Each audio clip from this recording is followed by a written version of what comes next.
so here we are on February 25th, and I am with Captain K, who has some important information to share with us about his background with the US military, in particular the US Navy and the US Marine Corps, a very special part of the US Marine Corps that many have not heard of. And so we're going to begin with Captain K's background so we get a little bit of an idea of how he got recruited into this special branch of the US Marine Corps and what it was that he experienced early on in his life. So here we are with Captain K. So welcome, Captain K. Thank you, Michael. Glad to be here. Well, first of all, let's begin just in terms of giving the audience a sense of your background in terms of your parents, heritage, siblings, and so forth. So why don't we begin there, and the date of your birth? Sure. I was born May 25th, 1970. My parents were both from a small town in Kentucky who moved out west when they graduated from high school, mostly to get away from their families. And I have an older brother and older sister, so I'm the youngest of three. Parents come from working class backgrounds.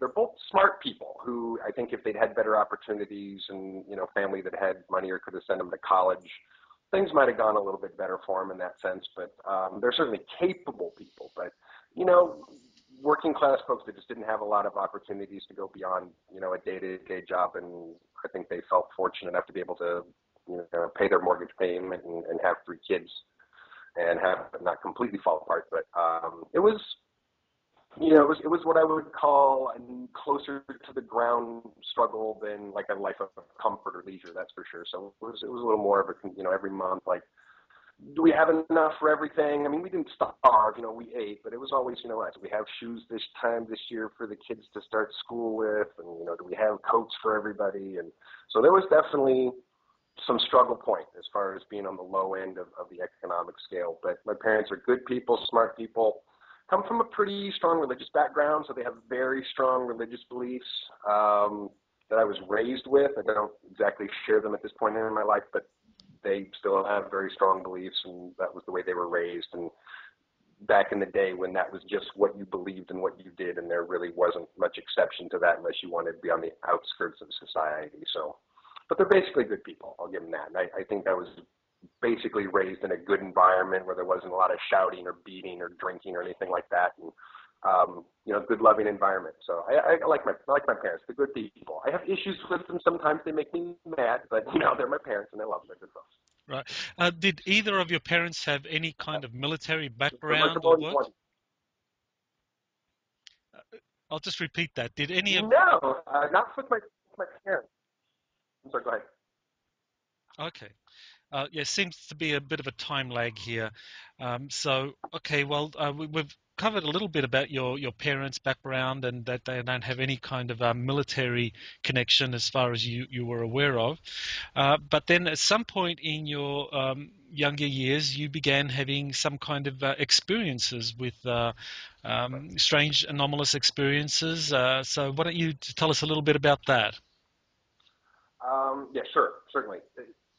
The earliest memories and recollections that I have of having either strange dreams or waking up and having strange experiences in the middle of the night, or waking up with marks or bruises or cuts in strange places that weren't there when I went to bed. That all started about as early of an age that I can have a strong recollection of those things happening. So what recollection I have of anything that happened before like 5 or 6 or 7 years old is a little fuzzier, but there's definitely some impressions and some images from that period of time. But it's just, I think because of what's probably happening in the brain development, at a kid's age, it's just a little hard to get real clear precision memory on a lot of those things. But mostly what I remember were certainly feeling different, feeling like, like I think any kid, you think you're normal because you're what you are, and you just think that, whatever you are is normal when you're a kid, unless I guess you feel really, really different. So I felt like I was normal, but I was getting a lot of feedback that I was not normal, and not in a bad way. I mean, I was getting a lot of feedback that I was a bright kid, that I was a smart kid, that I was, creative and intelligent for my age. But I was not getting, I wasn't really getting a sense from a lot of external sources that what was really going on in my life was really weird or really strange, because it was just enough different, or I was just enough different or smart or interesting that people would note that, and it was like, oh, okay, oh, isn't he so smart, and oh, isn't he bright? And that was a lot of what I got as a kid. So my experiences, I tried to sort of relate them and understand them, were a little confusing. And I suppose when I first started having experiences where I sat down with my dad, I think for the first time, it was like, oh, Dad, I'm kind of having these weird dreams and kind of waking up with feeling like someone's in the room. And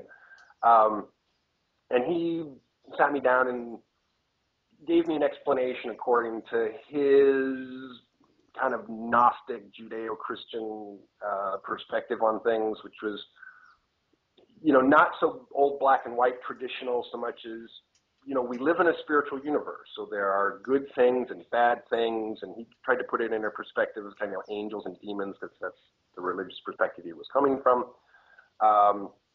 And I kind of let that be okay, like, okay, it's just angels or demons coming in my room in the middle of the night. But that didn't really sit right with me. Even if at that age I could believe in those things because I was taught to believe in them, it just didn't sit well with me that was a satisfactory explanation. It just didn't seem like that meant that it was okay, or that was equally the right answer. It was probably, I can know it was like 10 years old when I woke up and with two hematomas, just like finger widths on the inside of my thighs from my genitals that were, perfectly round, about nickel sized, and right over, when I looked at the anatomy chart, it's right over, it's not the main artery there, but there's this little travel, what do they call it? There's a special name for it. I looked it up and I can't remember, but there's this little offshoot that comes right off of the main artery, which is what they use to access for angiograms. So they use that little vein off the main artery to do angiograms and stuff. And so it was equal bruises, equal size, perfectly round on either side. And I was bothered by that. I to look down and go, whoa, where did that come from? And it bothered me enough that, I went to my dad and was like, hey, Pop, I'm not sure if I got bit by something in the middle of the night. And he was a little bothered by it. He was like, what? That's strange. And he even had to ask, like, well, did you have a doctor's appointment this week or anything? I was like, no. And he was bothered enough to mention it to my mother, who she was worked in doctor's offices at that time in her life. And so she thought it was a little strange. And everyone thought it was strange enough that we made a doctor's appointment to go see our doctor and get it looked at. And when I went to see this woman doctor and she took a look, her reaction to seeing these two little bruises on the inside of my thighs was to give me a 15-minute lecture on the dangers of steroid use, because apparently she felt that this was a sign that I was injecting myself with steroids, because that was where the bruises would be or would indicate. And all I could do was really sit there and dumbfounded in shock, not knowing what to say to someone who's suggesting to me that I might be shooting up steroids, when my knowledge at that age of steroids or needles or any of that is so minimal. I don't even really have a response. I don't know what to say other than no, but I really didn't know what to say at her sitting there and kind of giving me this lecture. Well, they're dangerous and you shouldn't do it. And I just kind of had to sit there dumbfounded, like, I hear what you're saying, but I don't know what you're talking about, because I wouldn't come near myself with a needle, not to mention would I shoot myself up with steroids for any reason that I can think of. But, they certainly looked like hematomas from either a needle going in or taking something out. And my doctor certainly thought so, that that's what they looked like, or she wouldn't have given me a 15-minute lecture on the dangers of steroid use. So, there was... So I'm trying to think what else would stick out there. So not long after that, when I was 11, I have what I call a pretty disturbing dream, but my recollection of it, when I think about it, does not really seem so much like it was a dream. It really seems like it was something that actually physically happened, and that just my experience of waking up from this experience makes me think like, oh, I just woke up, therefore I was dreaming, when not one aspect of the incident that occurred has the aspect of a dream. And uh, I'll try and make it a quick story. So, and I can vividly recall this with perfect photographic clarity in my mind from the day that it happened to the present. It has never, ever, ever become a fuzzy, an unclear, or a changing set of memories or images. It has always been the same crystal clear, precise memory for me. And it goes something like this. I'm lying in bed, middle of the night, my eyes pop open. I'm wide awake, not like groggy awake, but heart pounding, almost adrenaline awake. I'm looking at the clock on my nightstand, which says 2:56 a.m., which is a weird time of the night for me to ever be up, or anybody in my house to be up. So I wake up with a start. I feel my heart pounding in my chest. My eyes are wide open, and I can hear what sounds like someone rummaging around in the silverware drawer in the kitchen, making a sandwich. I don't know why I was thinking making a sandwich, but for some reason the sounds that I'm hearing of someone in the kitchen sounds like, oh, someone's making a sandwich. Who's making a sandwich at 3 o'clock in the morning is the next thought in my head. And then I think, well, maybe my mom's up making a sandwich. My mom would never be up at 3 o'clock in the morning making a sandwich. So after a couple, not even a couple minutes of lying there, hearing this noise and thinking, well, could it be my mom making a sandwich? Could it be my sister making a sandwich? Could it be my dad? No, there can't be any. I could even stop and listen from my room and hear my dad snoring, hear my mother's breathing, and hear my sister's breathing at night, because my hearing was that good. At that point, I realize everyone else is in bed. Somebody's up in the kitchen, and I better get up to go investigate. So I jump out of bed, wearing my yellow Spider-Man pajamas that my mom got at JCPenney's that year for me at Christmas.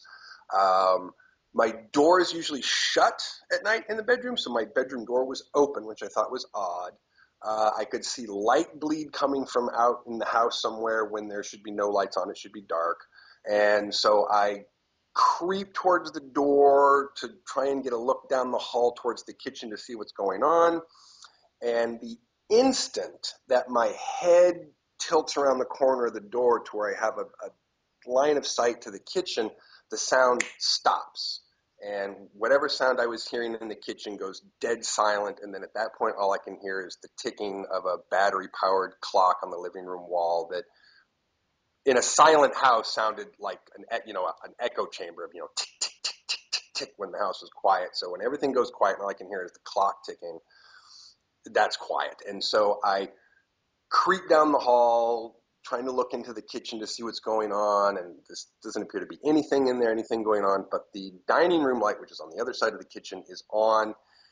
And my mom is someone who loves the 150-watt light bulbs. So there's a bright, bright light with the room well lit up and nothing going else on in the house that I can see. And instead of going through the kitchen, I creep around the living room, because I'm figuring that by the time I get around within line of sight to the dining room, I'm going to be a farther distance, or a safer distance, from anything that might be in the dining room at that point than I would be if I came in through the kitchen. I'm not sure why I was thinking that, but I was concerned enough that there was somebody in the house that was not supposed to be there, that I should be a cautious approach to the direction that I'm approaching the dining room. I get around to approach the dining room, have line of sight to the dining room. Again, the room's well lit up with a very bright light. Nothing going on there, nothing happening. I don't see anything. So I walk into the dining room, and once I'm in the dining room, something changes, because now I can see the door that goes out into the garage. And the door that goes out into the garage is open and sort of closed into the corner of the wall, so it's kind of creating this little triangle behind it, and the door's open, and the garage is completely black. And as I stand there, both looking at the door and sensing behind the door and sensing out into the garage, what was a sense of anxiety, general kind of anxiety and concern, and what's going on all of a sudden goes from I'm concerned to fear. And as soon as I look out into the garage and I can feel something out in the garage and I can feel something behind this door, and I'm scared. Now I'm afraid, and I don't know why. But then somehow my brain jumps to behind the door again, and I'm sensing behind the door something that's no more than 4.5 feet tall. So all of a sudden I'm not thinking, well, it's not a burglar. It must be a kid. It must be one of the neighborhood kids. Maybe it's one of my brother's friends who's coming over to practical joke us. And I mean, this is what my brain is thinking. And so I'm like, oh, okay, all right. I'm going to throw the door open. I'm going to surprise the little punk, and I'm going to, kick him in the stomach or something. And this is what I'm going through my head. And then as I fling the door back out of the way, ready to surprise, our interloper, I freeze, because what I see is not what I was expecting to see at all. In fact, even if I had been expecting to see something that was not human, what I saw was not what I would have expected to see at all. I was so surprised that I just stopped, and all I could do was freeze because I didn't know what I was looking at. And here's a little guy who's maybe 4.5 feet tall, black cloak, with a hood. And the only thing that I could think of that it reminded me of was from the little Jawas in Star Wars movies, right? They've got these little cloaks on, and they, these little short guys. And for some reason, that was the image that made my mind click, and my brain goes, what's a Jawa doing in my house? Even though I clearly was not. I mean, but at that point I was like, well, I can't see his face, so I better see what this guy looks like. And so as I reach out to grab his hood and pull it away from his face, that instant that I pull the hood off of his head and drop back, then again it's double shock, because now I'm seeing his head in the bright, bright, bright light of this dining room with this 150-watt bulb. And kind of a boxy head, supposed to like round or like oblong, round or tall. It was really kind of boxy and wide, and the back, was kind of pretty big into the back. So a considerable amount of cranial capacity, but in an odd shape that I'd never seen before. And I'm not sure whether the patterns that I was seeing on the skull were like ridges or wrinkles, or, I mean, it almost was like, his brain's on the outside, but it's not clearly, but there's like these wrinkles or ridges, and I'm not sure whether these dark spots are shadows from these ridges or lines, or whether it's spotting or some kind of texturing. I mean, I can see the image clear as day in my mind, but I just still couldn't be specific enough to tell you whether those distinctions in the color and the shade in the image are ridges or spots, because it's just not that clear of an image to be able to tell the difference, and I couldn't analyze the biology to tell you, but it was something like that. The color texture of his skin was a almost pumpkin orange, but not quite as bright, so maybe a bronzish, orangish color, which is, again, a little strange to me. And a ton of information is going through my head, and all of this is happening really, really fast. But the second that I drop the hood off of his head, I see that face. It all recognized. He's got these big eyes, big kind of black eyes, and a little slit for a mouth, 2 nostrils, but not like a nose, not like a protuberance at all, and a fairly thin neck. But the second that I pull the hood off, he lunges at me and grabs my left hand with his right, and then grabs me by the genitals with his left, so that he essentially lifts me up in the air by the throat and by the balls. And all I can do is not breathe. I'm like, I can't breathe. And I'm kind of choking, trying to scream. I can't, I've got this intense pressure in between my legs. I don't want to move. He's got this grip like iron on my hand. I try to reach my right hand over to grab my left arm and try and pull his grip off, which I can't. I'm trying to kick my legs out and swing at him, which I can't. And all I can just, there's just this deep sense of, wow, this little dude has got me by an iron grip. He's strong, like way stronger than I could have anticipated or thought that something or someone of this size would be. And as I'm kicking and screaming and trying to yell and scream, I finally like seem to get some noise out of my throat. And as I am getting this noise out of my throat, then I jump up in bed and I go, oh, what a terrible dream that was. And pretty much from that point for a number of years, just considered this really weird dream, this really weird incident that I didn't know how to place or what to place in. And it wasn't until some time later when I was able to really re-examine the experience and re-examine the memories of it and go, there's not one thing about that experience, about that memory that makes me think that it was a dream.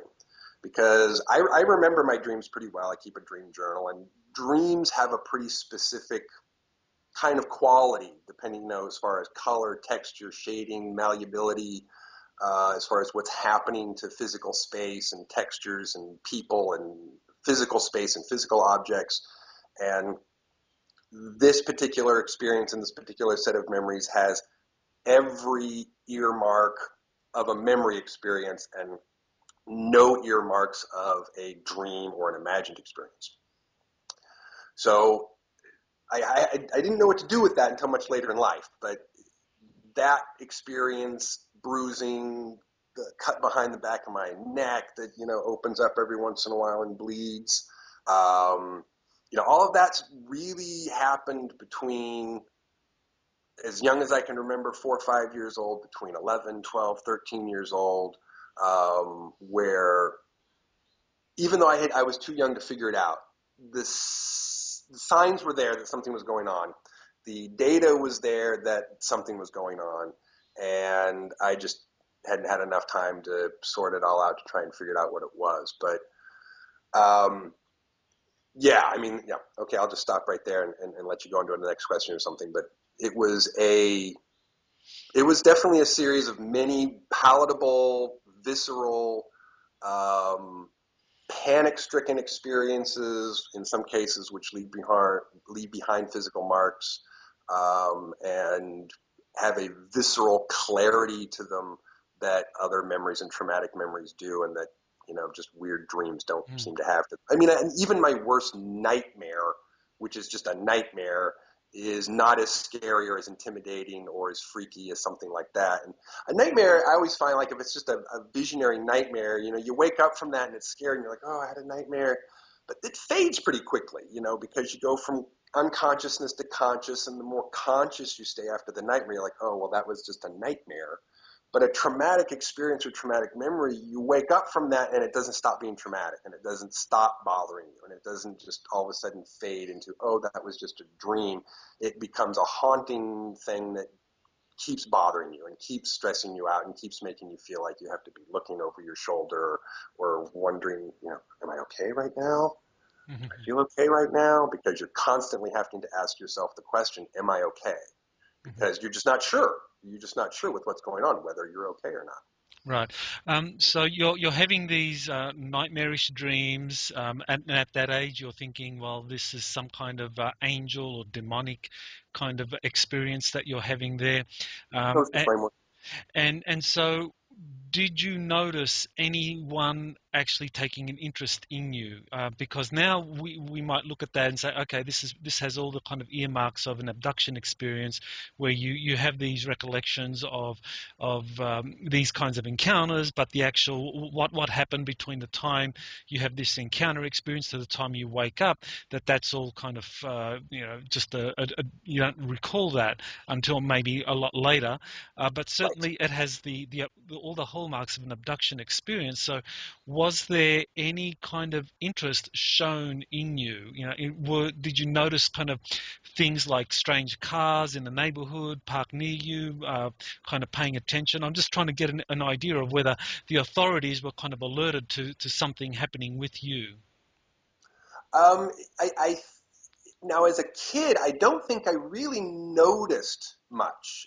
As I've gotten older and I, recall things, or I think, oh, that was a little strange, or that guy just kind of wandering up to the front door, that was a little strange.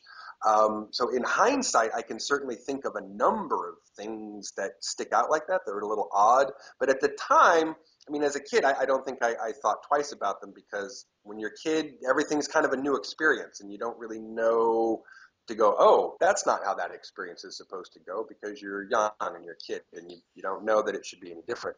Um, but I can remember um, at least once or twice when my parents weren't home, when no one was home and I was home alone, which when I was, between 9, 10, 11, and 12, that was not uncommon. We lived in a pretty safe neighborhood that we knew the neighbors, and it wasn't like, kids were getting abducted or anything like that, by strangers. So my parents didn't feel unsafe leaving me at home in the house alone by myself for a few hours. But a couple times in that case, someone would come by and knock on the door and say, "Hey, how you doing? And are your parents home?" And no, they're not. And then, just kind of one time this guy came through to ask me a couple questions that didn't seem relevant, and asked for a glass of water, and got the guy a glass of water, and stood there for a few minutes and kind of looked at me and just kind of kept asking questions about me. And even though I didn't know why or who this person was asking me, it started to make me feel a little uncomfortable. Not like he was a child predator uncomfortable, but I mean, just making me uncomfortable. Like, who is this person? Why are they asking me these questions?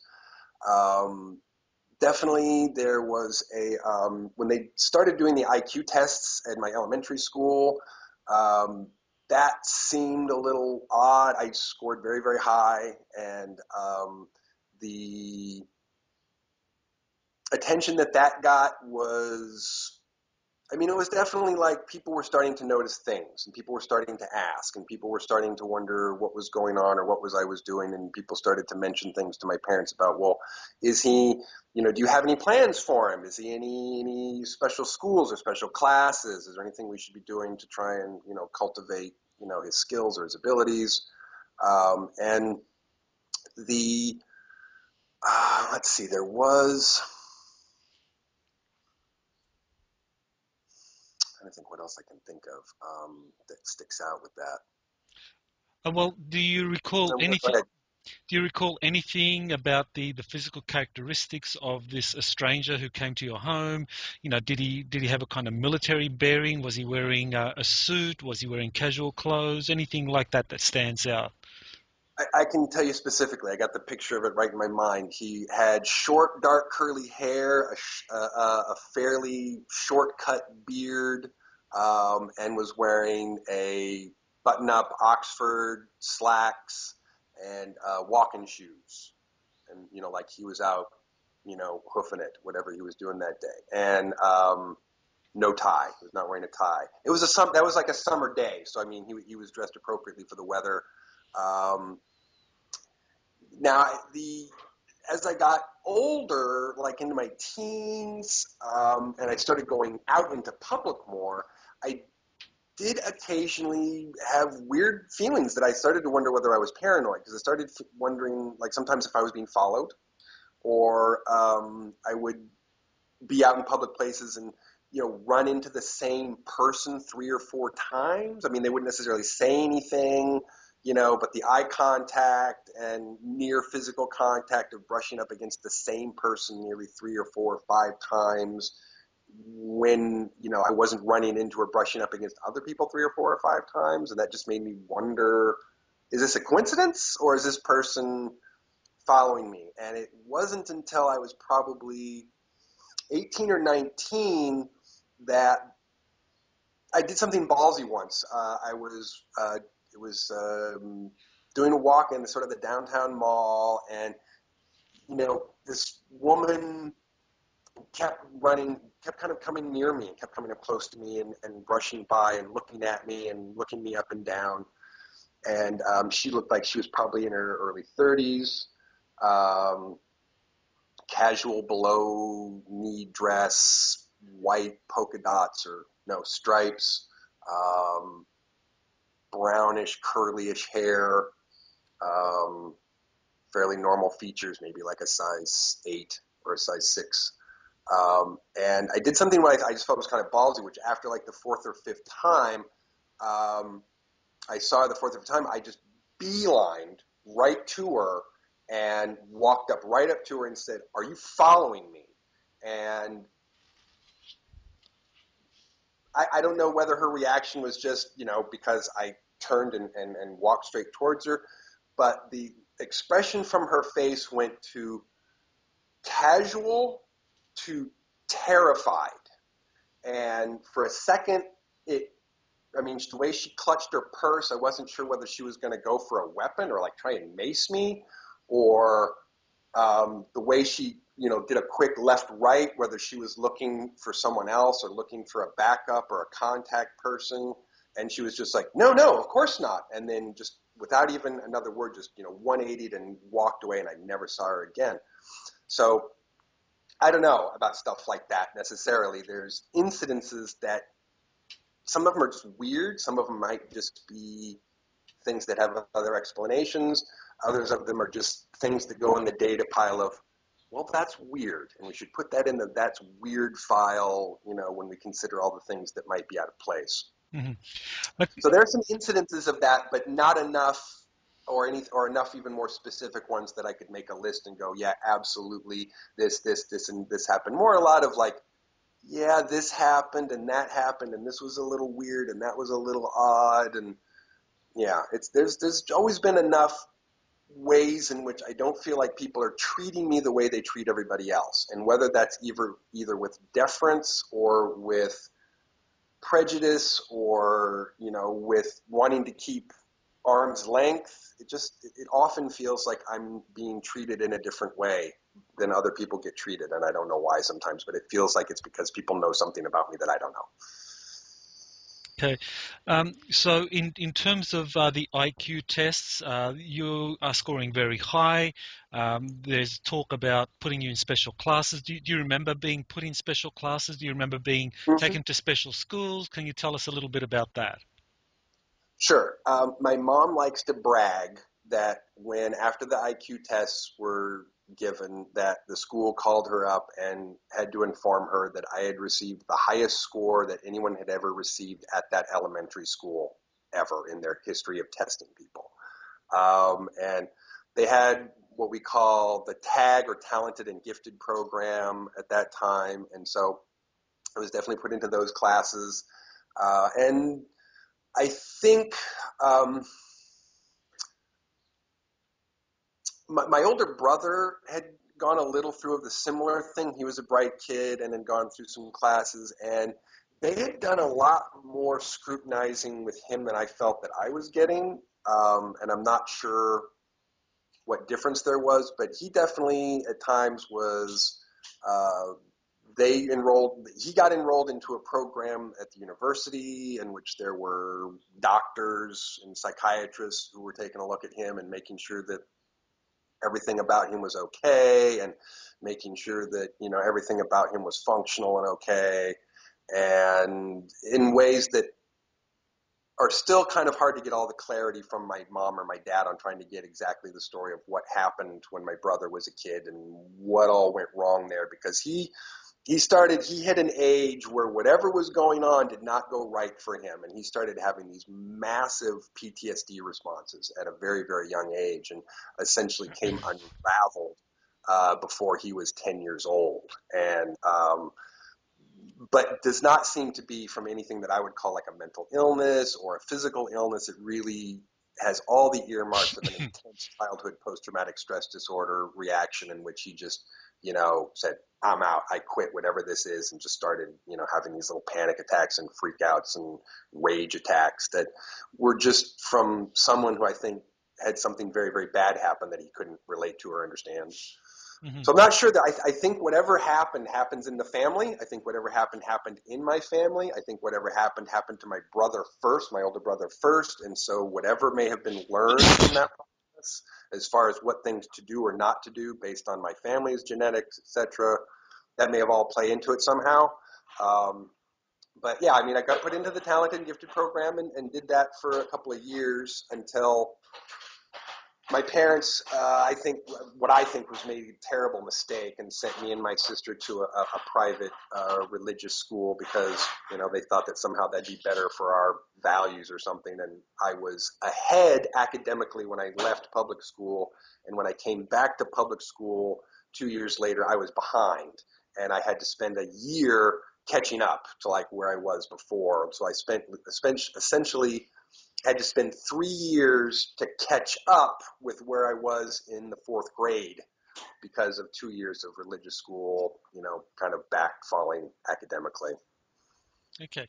And so So I think whatever track I was on that way got interrupted when my parents said, no, we're going to take him out of public school and put him in private school. So whatever track the public school people were keeping track of at that point, I became out of that record system and, dropped off of that radar until I came back a couple years later, and then I was in a different school district, and things were pretty different then. So okay, so now we are going to kind of like get an idea on some official involvement in your life in terms of Project Moonshadow, that this was something that as a child you were recruited into. So why don't you tell us a little bit about that and what you know of that program?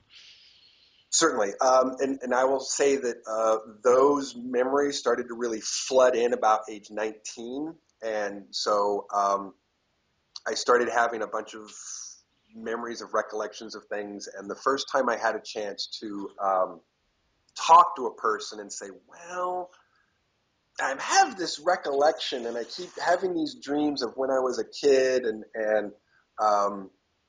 they were able to put in a little bit of a perspective. But so at about age 19 is when I started delving and pulling out more of these memories of when I was a kid. And at that time, all I can say is that it just ended up with a very large kind of file of, again, sort of weird, strange experiences that I didn't really know where to put or categorize, but I had them at that point.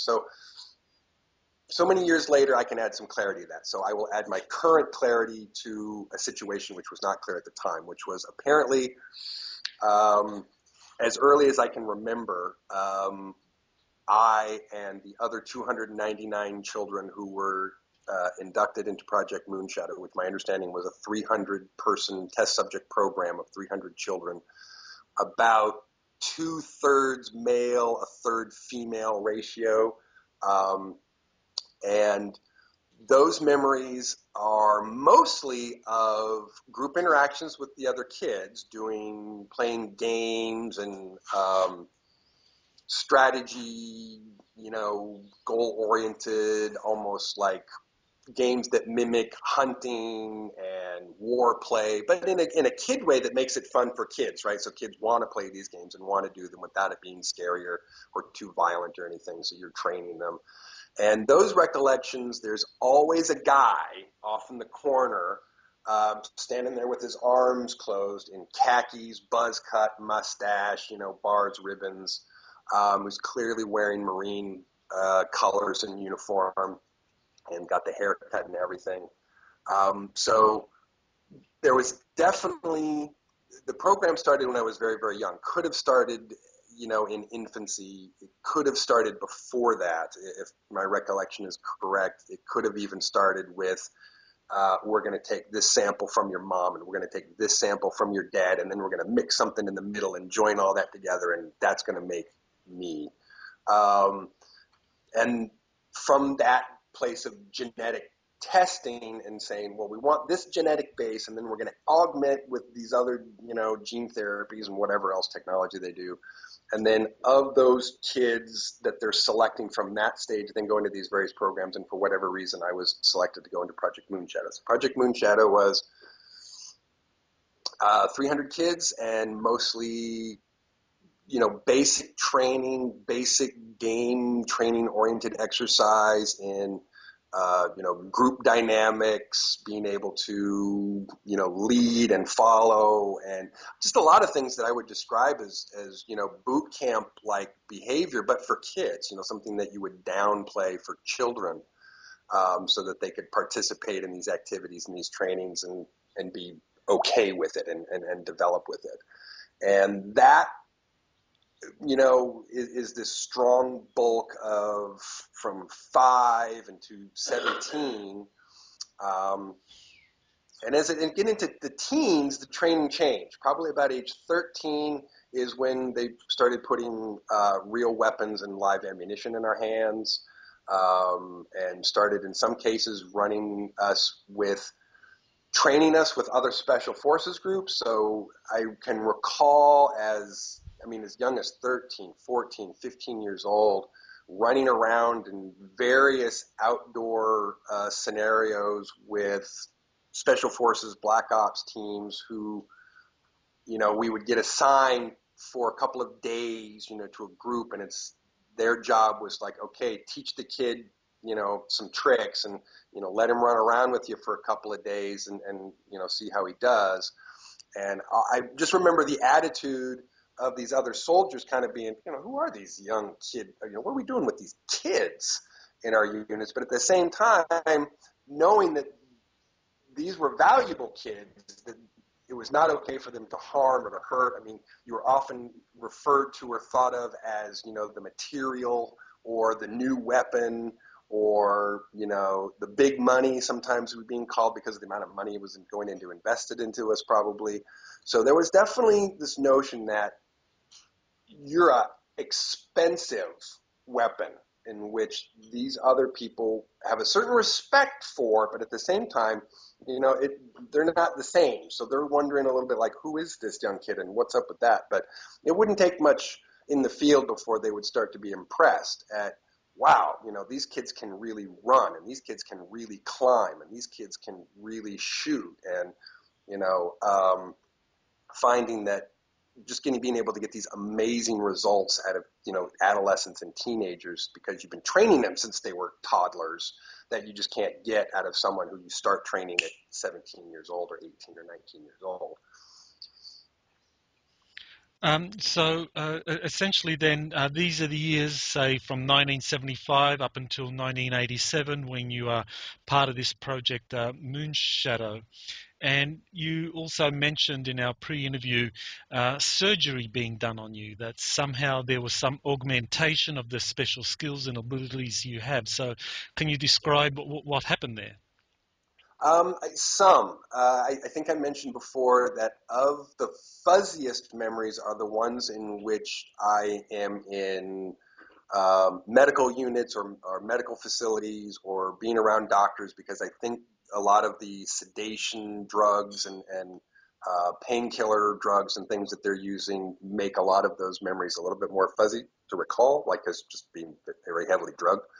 But I can definitely recall being in a lot of cases, not being treated like an animal, in the sense of, come here, do this and shut up and you're going to shoot you full of this. But a lot of the time, people really wanting to take the time to explain what was going on to me and go, okay, now we're going to go in and we're going to do this procedure and we're going to go under for that. And you'll wake up in a few hours and you'll feel groggy, but over time, this is all going to be great. You're going to have, new special abilities and be super fast and super strong. And so you just kind of nod along and go, okay, I'm fine with that. And I can remember being wheeled in on gurneys and, having the mask put over and going out and waking up with sometimes cuts and scars that would then, in a few days, they would come in and they'd do some procedure on the cuts and the scars to make those disappear so that you had no surgery lines, no surgery scars. I can remember,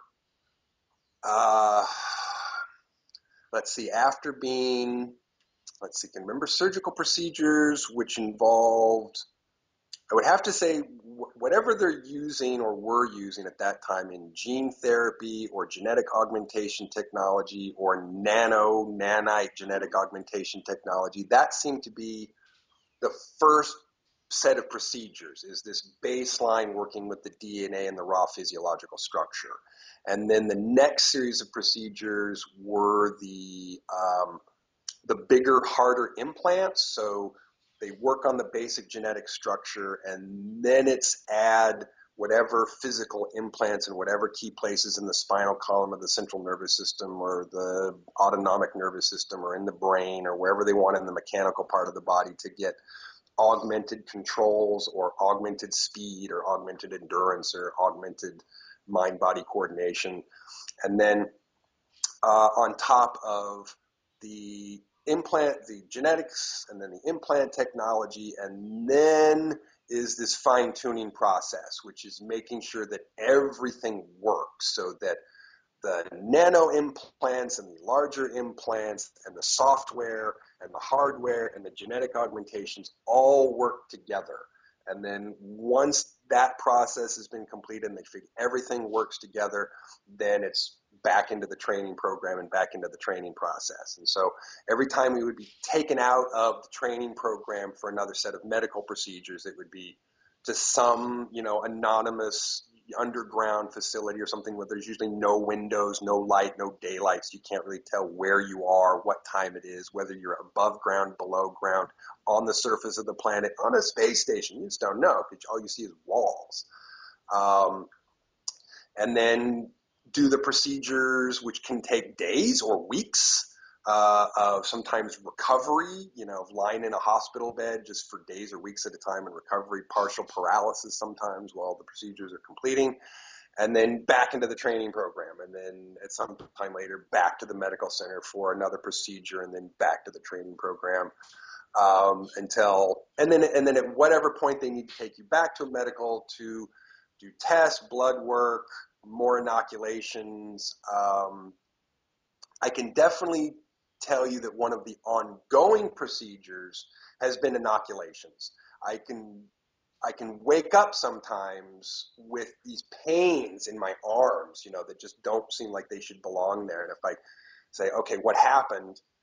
And I go to sit down and go into a theta state to try and recall what happened. And then, my body, cellular memory will tell me, well, we had procedures. We had medical procedures. It was a medical, update. We needed to get a checkup and a few more inoculation shots. So I counted last year, 2012 and 2013 were big years for regular medical checkups and inoculations. I went from what I would calculate as a quarterly checkup rate to what started becoming a weekly checkup rate. So 2012 and 2013 went from quarterly checkups to weekly checkups and weekly medical examinations and weekly inoculations. So for whatever their timetable of whatever was happening the last couple of years, they felt that the preparation for me and other people like me is mostly inoculations and disease prevention, which makes me concerned about whatever's coming down the road. Like, what do I need all those inoculations for? If, you don't need inoculations for nothing. You need inoculations for things that might be a threat now or later. So it makes me concerned about whatever kind of viral or biowarfare they may be thinking about using or other people may be threatening to use in the future, because otherwise I wouldn't have gotten, 89 inoculations last year. So with Project Moonshadow, so it involves 300 children, and Right.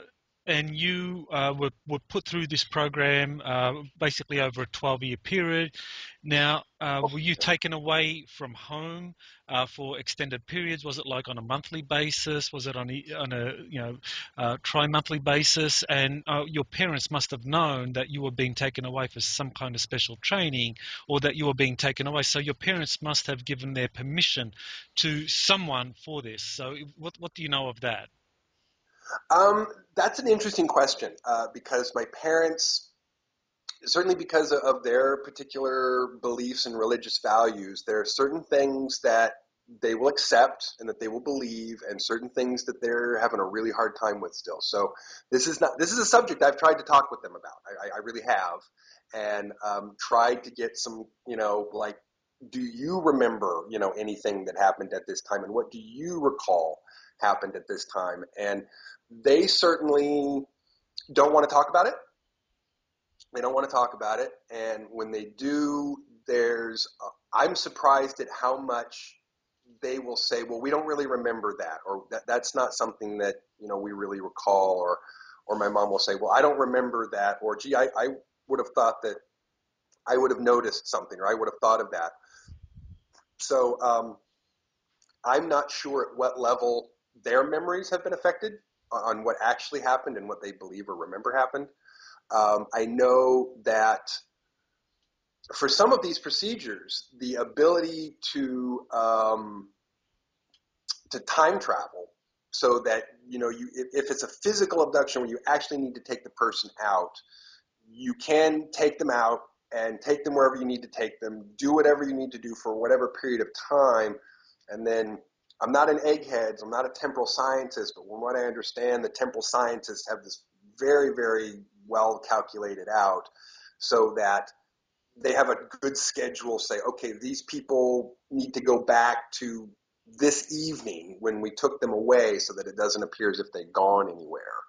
And I know that that happens sometimes. And I know that once the full set of implants were installed, that a lot of what they could do is this sort of virtual experience, virtual training experience, the ability to project the mind, body, spirit, being experience either into a clone body to then train in the clone body, or simply to train in a virtual experience in which the kinesthetic memory programming experience will happen in the brain and will still be in the person's memory engrams when they come back.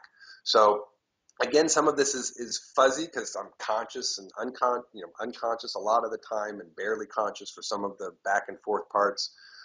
But my recollection of it, and as it has been explained to me, and I have to presume at this point that the people who have tried to explain this to me have tried to do it in a way for my benefit, and not just because they don't want me asking questions, but they know that if I get really unhappy about this, and I get really unhappy with the answers that I'm getting, they know how risky that could be of me, sort of jumping the program in the sense of going, well, if you guys aren't going to tell me what I want to know, and I don't feel like you're cooperating with me, then I'm not going to give you anything. I'm not going to give you any cooperation. I'm not going to give you any information. In fact, I'm going to do the opposite of help you. And whatever you want me to do, I'm going to do the opposite of, because it's reverse psychology. If you're not going to be nice to me, I'm not going to be nice to you. So there seems to have been this effort to, okay, you want to know the truth? We'll tell you what we can, because we'd rather you act thinking that you know what the truth is and act, thinking that we're trying to help you and tell you the truth because that's the truth, or what they keep telling me. Instead of believing that it's something that I have to be at odds with and therefore would just fight with the whole time. So, so again, to answer the question, my parents don't want to talk about it. I ask them questions and they're vague about this or vague about that. They have certain, again, recollections of those experiences that are put into a framework of still angels and demons for them. To my parents, there's this huge episode that happened about, this time when I'm 10, 11, 12, where they had to call an exorcist from the church to come to the house and do this huge exorcism in the house because my parents were sensing, I think, these multidimensional beings in the house and around in the house, and that they're there. And my mother certainly having these recollections of hearing, footsteps in the hallway and, sensing a presence in the middle of the hall, in the middle of the night. And she's a very, very light sleeper. So she's had sleep problems her entire life. So I think that they know some things, and I think that they had some experiences, some things, but I think their framework of belief does not allow them to come to terms with it at this time, and they would much rather just pretend that it didn't happen, because if it did happen, my parents are good people, and I know they love me a lot, and if it was something that actually happened, that would force them to have to rethink their reality and force them to have to go, well, what have we done that was either to help or to harm our son? Because if they really had to come to any conclusion that they did anything or participated in anything willingly that harmed me, I don't think my parents could deal with that. They wouldn't be able to live with themselves. So any notion that they did anything bad or cooperated with anything bad or did anything that could have harmed me, I don't think there's any way they're going to mentally believe that or accept that, because it would just be so contrary to what they would want to live with. You mentioned that during Project Moonshadow that there was someone involved in the training who was kind of like a Marine-like in conduct. So, what branches of the what branches of the military were involved in Project Moonshadow, as far as you could tell? To my knowledge, it was a program that was strictly run by the Marine Corps special section of the Marine Corps, which is this special Marine Corps division that was created, as I understand, in the 50s to deal with anything that were related to extraterrestrial technology or extraterrestrial biological entities as a way of separating the intelligence and the information from any of the other chains of command and avenues of information that were not felt to be secure. So I can only recall a few Marine Corps officers who were very specifically attached to this program, and I can certainly recall once or twice being in a facility where I saw other members of the military, other branches of the military, including uniforms that I'm not familiar with as far as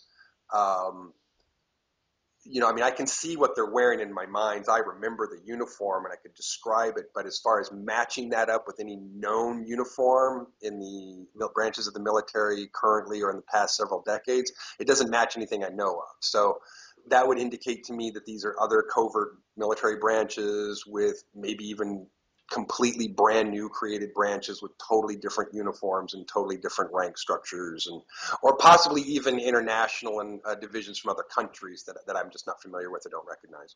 Mm-hmm. Well, we will get back to the special section of the U.S. Marine Corps, but you mentioned the extraterrestrial factor here. So obviously, what we have is that while you're having your Project Moonshadow training, which today we would say, well, that is kind of clearly super soldier training for talented youngsters.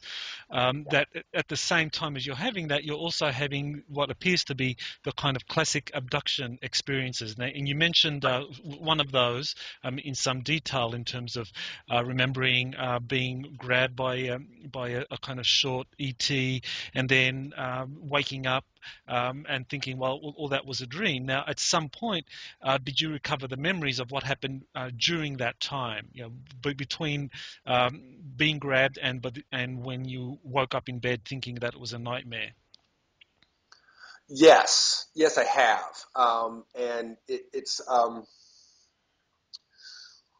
it appears from my recollections of the experience and from the fully extrapolated memory of the experience that particular incident was a test, meaning they had been working with me for some time, and that was a test to see how I would react under that circumstance to a intruder in my home. What would I do in the middle of the night if I felt that someone was intruding in my home and threatening myself or my family, and which is essentially get up and, even though, cautious and nervous, check out the situation, approach the situation, see if there's anything I need to do with the situation, be willing to attack the attacker physically. And then obviously once I made connection and touched this guy and then he reached out and grabbed me, that part of the test was over. And then essentially, my recollection of waking up was not waking up, but was passing out. So essentially, he's grabbing me and holding me long enough, by the throat until I passed out, and then took me back onto the vehicle that they're traveling in. And then it's again just like scan, procedures, poke, prod, and then okay, send him back, and then put me back in my bed. But since the thing that just happened that I remember is waking up in this test, that then is the last memory that I remember, that I pop up out of bed with a start and go, oh, what a terrible dream. So it was just a test. It was just a test. Let's see how he reacts to this. We've been training him for so many years. Let's see what he does. And then after the test, we'll take him back up, scan, run all the, subcellular central nervous system diagnostics that they want to run to make sure everything's doing what it's supposed to do and everything's working right, and that there aren't any anomalies that are going to create problems down the road, and then put me back and say, okay, that part's over. So that was just a checkup, test, see if he passed the test, check him out, put him back. Okay, so this test presumably was part of Project Moonshadow, being run by that special section of the U.S. Marine Corps. Now, you mentioned that the being who grabbed you was 4.5 foot tall, bulbous head, box-like features, didn't appear humanoid. So is that basically telling us that this being was actually part of this training program of Project Moonshadow?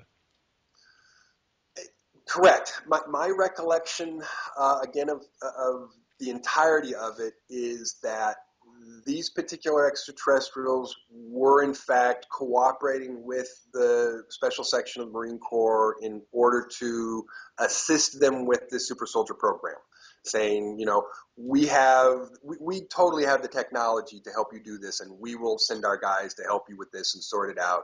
So it was a cooperative program. But if I'm to understand it correctly, the ETs also had their own agenda. So as well as cooperating with this military program and saying, all right, we're going to help you do this and we're going to make them super soldiers like you want, but we're also going to put in a backdoor program. We're also going to put in some other features that will give this person the ability to do what we want them to do, which I don't think is a bad thing. I don't think their motivations are negative or bad or, enslavement or, total resource extraction. That doesn't seem to be their motivation. And if it was their motivation, I think they would be going about doing what they're doing very, very differently. There's no reason for them to go about doing what they're doing if they really want to suppress and enslave us. It really is a process of procedures of what you would do to try and help somebody in that process. So whether it's misplaced or not, I think that they have good intentions, and they certainly made it pretty clear with this branch of the Marine Corps that they would help them with those intentions. And the Marine Corps seemed to have good intentions with this program, as far as not just wanting to create murder machine slaves, as many of the other super soldier programs essentially degraded into. Is Again, my understanding is in the early days around the table, the brass is talking about, well, if we can have the technology to build a super soldier, what kind of super soldier do we want to build? And the early conversations were, how do we build a Hercules? How do we build a Hector? How do we build a real golden age hero? And I think what happened was that most of the programs diverted from that kind of thinking and essentially became more focused on making murder machine robots, taking people that they could just turn into instant murder machines that will kill anything that you point at under any circumstances without question. But Project Moonshadow had a different purpose. It was not just to create murder machines. The goal was to try and create heroes. Mm-hmm. Super soldiers that are on a framework of a golden age Greco-Roman hero. So whether that worked or not will remain to be seen. But that was the different intention of the project. And it seemed that the ETs, again, were helping with that agenda, but had their own agenda as well, as far as, okay, we're going to help you do this, so your super soldier can do X, Y, and Z. But we think that maybe when this guy's done being a super soldier that he's not going to be done. So we're going to try and throw some extra programming and see if he can do some other fun, groovy, cool things after that. Mm-hmm. So it seems to me that it was a cooperative program, and they worked together for a common goal, also having, some side goals in their own agenda as well. Now, there have been others who have come forward to talk about super soldier programs involving youngsters, and one of the things that was used as a control mechanism was trauma-based mind control. So Right. was that something that was also part of Project Moonshadow? In the scope of mind control technology, my understanding is that trauma-based mind control is primitive technology when it comes to mind control and shaping technology, that there are much more sophisticated, less traumatic ways to do that. But in order to do that, you have to start younger and younger and younger. Because once you already start with someone who's got any established framework in their mind and their body, you have to break that before you can rebuild. And that's why trauma-based mind control becomes so well known and popularized because you're working with mostly subjects which have already developed a number of years in which you have to break that down in order to rebuild.